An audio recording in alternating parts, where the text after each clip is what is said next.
Assalamualaikum warahmatullahi wabarakatuh.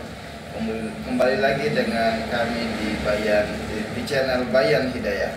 Hari ini kita akan membacakan ayat ke-7 tentang keutamaan menginfakkan harta dalam kitab Fadilah Sedekah. Bismillahirrahmanirrahim. Masalul ladzina yunfikuna amwalahum fi sabilillahi kamasali habbatin ambatat sab'a sanabila fi kulli sumbulatin mi'atu habbah wallahu yudha'ifu liman yasha wallahu wasi'un alim. Artinya, perumpamaan nafkah yang dikeluarkan oleh orang-orang yang menafkahkan hartanya di jalan Allah adalah serupa dengan sebutir benih yang menumbuhkan 7 butir pada tiap-tiap butir 100 biji, dan Allah melipat gandakan ganjaran bagi siapa yang Dia kehendaki, dan Allah maha luas karunia-Nya lagi maha mengetahui. Quran surat Al-Baqarah ayat 261. Keterangan: dalam sebuah hadis diterangkan bahwa amal itu ada 6 macam dan manusia itu ada 4 macam. Adapun 6 amal tersebut adalah 2 amal yang mewajibkan, 2 amal yang seimbang, 1 amal yang mengandung pahala 10 kali lipat, dan 1 amal yang mengandung pahala 700 kali lipat. Amal yang mewajibkan adalah barang siapa yang meninggal dunia dalam keadaan tidak menyekutukan Allah Subhanahu wa taala, ia akan tinggal di surga selama-lamanya. Dan barang siapa yang mati dalam keadaan berbuat syirik, ia akan masuk ke dalam neraka. Amalan yang seimbang adalah barang siapa berniat melakukan satu kebaikan dan ia tidak dapat melakukannya, maka ia memperoleh 1 pahala. Dan barang siapa yang melakukan 1 dosa, ia memperoleh 1 dosa sebagai balasannya. Barang siapa melakukan kebaikan apa saja, ia akan memperoleh pahala 10 kali lipat. Dan barang siapa membelanjakan hartanya di jalan Allah Subhanahu wa taala, ia akan memperoleh pahala 700 kali lipat dari setiap harta yang dibelanjakannya. Sedangkan manusia itu ada 4 macam, yaitu 1.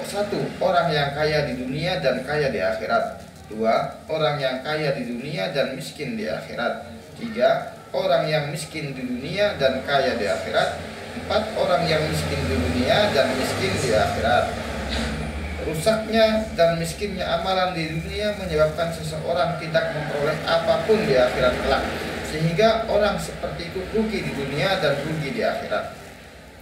Abu Hurairah radhiyallahu anhu meriwayatkan bahwa Nabi SAW bersabda, barang siapa bersedekah 1 biji kurma dengan syarat dari harta yang halal, bukan dari harta yang haram, karena Allah Subhanahu wa taala hanya menerima harta yang baik, maka Allah Subhanahu wa taala akan memelihara sedekah itu sebagaimana kalian memelihara anak kuda kalian, sehingga sedekah itu akan menjadi besar seperti gunung. Sekat. Dalam hadis yang lain disebutkan bahwa barang siapa menginfakkan 1 biji kurma di jalan Allah Subhanahu wa taala, Allah Subhanahu wa taala akan meningkatkan pahalanya sehingga akan lebih besar dari gunung Uhud. Gunung Uhud adalah gunung yang sangat besar di Madinah Munawwarah. Dengan demikian, pahala yang akan diterima lebih banyak 700 kali lipat diterangkan dalam sebuah hadis. Ketika ayat tentang pahala 700 kali lipat ini diturunkan, maka Rasulullah SAW berdoa kepada Allah Subhanahu wa taala untuk meminta tambahan pahala. Terhadap doa Rasulullah SAW ini, maka turunlah ayat sebagaimana telah diterangkan dalam ayat kelima. Menurut pendapat ini, turunnya ayat suci tersebut telah diturunkan terlebih dahulu, sedangkan dalam hadis lain disebutkan kebalikannya, sebagaimana telah diterangkan dalam keterangan ayat kelima.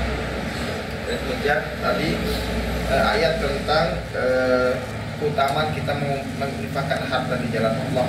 Pahalanya sangat besar sekali. Semoga kita diberi kepahaman oleh Allah Subhanahu wa taala untuk selalu menginfakkan harta di jalan Allah. Demikian, semoga bermanfaat. Jangan lupa like dan komen dan subscribe untuk selalu mengikuti channel kami. Wassalamualaikum warahmatullahi wabarakatuh.